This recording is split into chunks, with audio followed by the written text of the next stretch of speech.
بسم اللہ الرحمن الرحیم رب اشرح لی صدری ویسر لی امری واحلل عقدۃ من لسانی یفقہوا قولی۔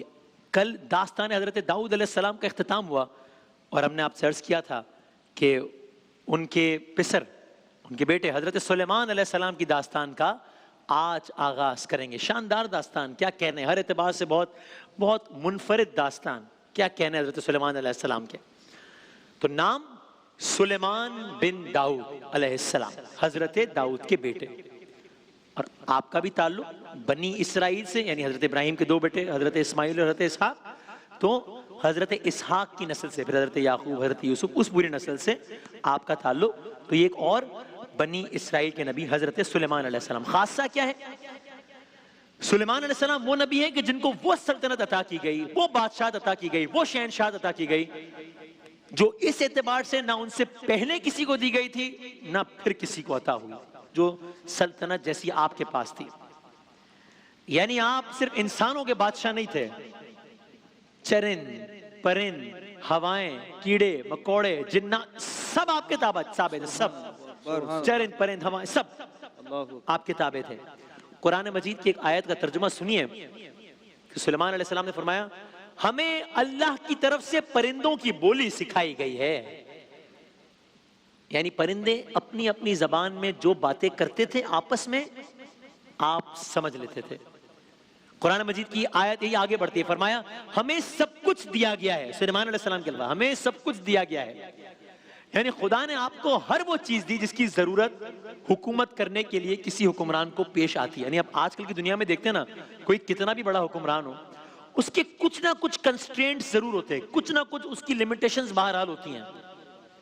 سلیمان علیہ السلام کو اللہ نے وہ حکومت، ہر وہ چیز دی، اور قرآن کی میں نے آیات کا ترجمہ آپ کے سامنے پیش کیا، ہر وہ چیز دی جس کی ضرورت حکومت کرنے کے لیے پیش آتی ہے۔ اور کلرز کیا تھا کہ یہی وہ دور ہے کہ جب بنی اسرائیل کے بھی اچھے وقت کا آغاز ہو رہا ہے، بلکہ عروج کا آغاز ہو رہا ہے۔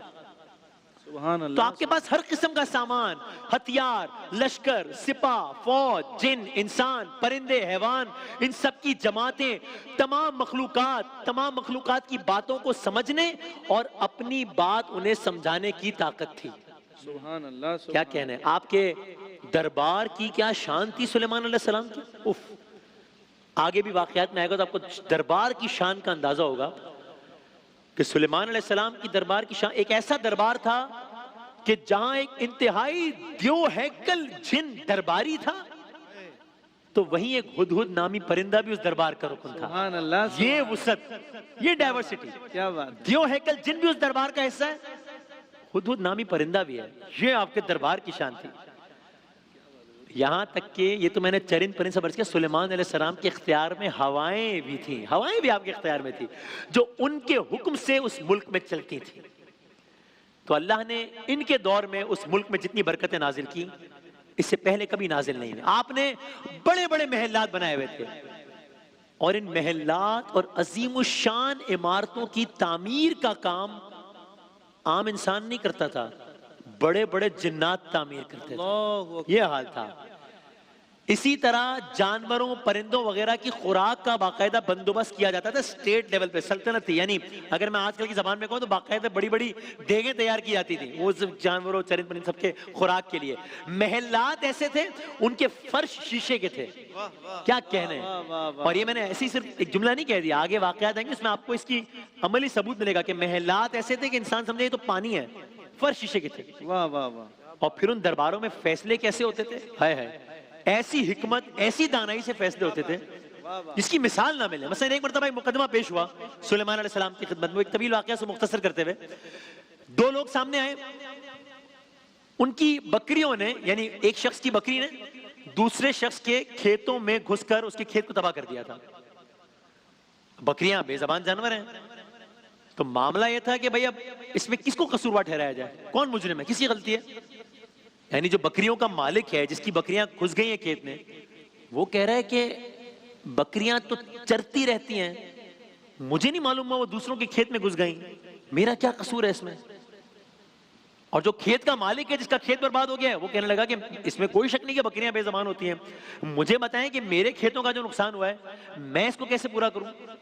نقصان تو اس کی بکریوں نے کیا، اس میں میری کیا غلطی ہے؟ یہ ایک مقدمہ، اور ایسے بے حساب مقدمات آپ کے سامنے پیش ہوتے تھے اور آپ فیصلے کرتے. تو اب یہ دو لوگوں کا معاملہ، بکریوں کا معاملہ، اللہ تعالیٰ نے حضرت سلیمان کو یہ فیصلہ بتایا، سمجھایا کیا، اور آپ نے کیا فیصلہ صادر فرمایا. سنیے گا، ان دونوں لوگوں کا آپ نے واقعہ سن لیا. ایک کی بکری دوسرے کی کھیت میں گھس گئی ہے، وہ کہہ رہا ہے میرا کیا قصور ہے، بے زبان جانور ہے. یہ کہہ رہا ہے میرا کیا قصور ہے، کھیت تو میرا تھا. دونوں کہہ رہے ہیں کہ میں مجرم کون.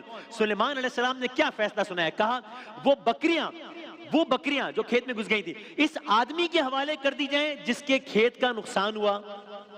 جو بکریاں گھس گئی تھی اس کے کھیت میں، وہ بکریاں اس شخص کے حوالے کر دی جائیں جس کے کھیت کا نقصان ہوا، اور یہ شخص ان بکریوں کا دودھ وغیرہ استعمال کرے. اچھا، اور جو کھیت ہے جو برباد ہوا ہے وہ اس آدمی کے حوالے کیا جائے جس کی بکریاں تھیں. وہ آدمی اس کھیت میں دوبارہ کھیتی باڑی کرے، وہ آدمی اس کھیت کو درست کرے. جب وہ کھیت درست کر دے، اس انسان کو اس کی بکریاں لوٹا دی جائیں، اسے اس کا کھیت لوٹا دیا جائے. یہ ایک فیصلہ. واہ واہ، کیا بات ہے، کیا ایسے اور بہت سارے فیصلے آپ کے دربار میں ہوتے ہیں. سورہ نمل میں قرآن کا واقعہ ہے، یہ بھی سلیمان علیہ السلام کی داستان بھی قرآن کی ہے. سورہ نمل میں حضرت سلیمان علیہ السلام کی داستان بیان کی گئی ہے. یہ وہی سورہ ہے جس میں قرآن مجید کا سب سے منفرد سورہ اس اعتبار سے کہ واحد سورہ ہے جس میں بسم اللہ الرحمن الرحیم 2 مرتبہ آیا ہے. تو اس سورہ کا نام، پہلے تو اس پہ بات کریں، اس سورہ کا نام نمل کیوں ہے؟ سورہ نمل ہے نا، تو سورہ کا نام نمل کیوں ہے اور اس میں بسم اللہ الرحمن الرحیم 2 مرتبہ کیوں آتی ہے؟ یہ دونوں آپ کی خدمت میں عرض کرتے ہیں. تو پہلے تو یہ کہ سورہ کا نام نمل کیوں ہے. تو سلیمان علیہ السلام کی رعیت میں عرض کیا، انسان تو انسان، جنات بھی آپ کی خدمت میں عرض کیا، جانور آپ کی خدمت میں عرض کیا، یہاں تک کہ یعنی when I say this کہ جانور بھی، تو اس میں کوئی ایکسیپشن نہیں تھا کہ سب آپ کے تابع تھے، حتیٰ کہ کیڑے مکوڑے بھی شامل تھے، ان پر بھی آپ کی حکمرانی تھی، کیڑے مکوڑے بھی شامل تھے. تو سنیے، ایک مرتبہ کا ذکر ہے، سلیمان علیہ السلام اپنے عظیم لشکر کے ساتھ، جاہ و جلال کے ساتھ، تم تراق کے ساتھ، جو ایک شان تھی آپ کے لشکر کی، اس کے ساتھ آپ نے اپنے لشکر میں موجود جنوں کو، پھر لشکر میں موجود انسانوں کو، پھر لشکر میں موجود پرندوں کو جمع کیا، اور ان سب پر مشتمل اپنی فوج کے ساتھ سلیمان علیہ السلام کسی منزل کی طرف رواں تواں تھے. اب آپ یہ منظر سوچئے، آج بھی اگر ہم کبھی دیکھتے ہیں، میں بڑی دنیاوی سی مثال دوں جس کا کوئی کمپیریزن بنتا نہیں ہے، لیکن اگر کوئی ایک کسی وزیر کا یا کسی اور بڑے وزیر کا یا کسی اور بڑے شخص پروٹوکول گزر رہا ہو، 8 10 12 گاڑیاں، کوئی کمپیریزن نہیں بنتا، تو ہم سب دیکھ رہے ہوتے ہیں کہ بڑا بھائی کم تراق ہے کیا ہے. یہ ایک ہجوم ہے انسانوں کا، ایک ہجوم ہے جنوں کا، ایک ہجوم ہے پرندوں کا، اور یہ فوج جا رہی ہے. آپ عالم سوچئے، پرندوں نے اپنے پروں سے آپ پر سایہ کر رکھا ہے، لشکر پر چھوٹے بڑے افسر مقرر ہیں جو تمام افراد کو اپنی جگہوں میں رکھتے ہیں تاکہ لشکر منظم رہے. اس انداز میں لشکر گزر رہا ہے، یہاں تک کہ راستے میں ایک وادی پڑی. اس وادی کو کیا کہتے ہیں؟ یہ ہے وادی نمل. وادی نمل یعنی چیوٹیوں کی وادی. نمل یعنی چیوٹیاں، وادی نمل یعنی کہ چیوٹیوں کی وادی. تو سورہ نمل کا نام نمل اس بیک گراؤنڈ میں.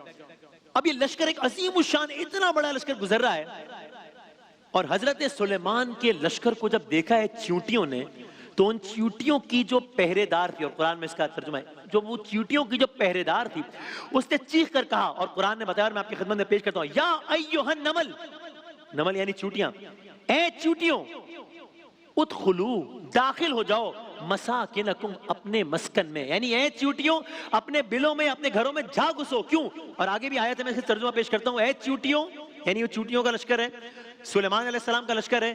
یہ اس خوف میں کہ کہیں ہمارے ساتھ کچھ برا نہ ہو جائے، ان کی پہرے دار کہہ رہی ہے کہ اے چیوٹیوں اپنے اپنے بلوں میں جا گھسو، اس لیے کہ سلیمان اپنے لشکروں کے ساتھ تشریف لا رہے ہیں. ایسا نہ ہو کہ انہیں خبر بھی نہ ہو اور وہ ہمیں رونتے ہوئے چلے جائیں. سلیمان علیہ السلام نے یہ بات سنی اور سن کے مسکرا دیے، مگر سن کے ہنس پڑے. کیا شان ہے. اور جواب میں کیا کہا؟ کس انداز سے اللہ تعالیٰ کا شکر ادا کیا. یہاں یہ کنورسیشن چل رہی ہے, سلیمان علیہ السلام یہ بات سن رہے, چونکہ آپ زبان سمجھ سکتے تھے سب کی, آپ ہنس پڑے اور قرآن کے الفاظ کہنے لگے, اے پروردگار مجھے توفیق عطا فرما کہ جو احسانات تو نے مجھ پر کیے ہیں, جو احسانات تو نے میرے والدین پر کیے ہیں, بس میں ان کا شکر ادا کر سکوں. سبحان اللہ.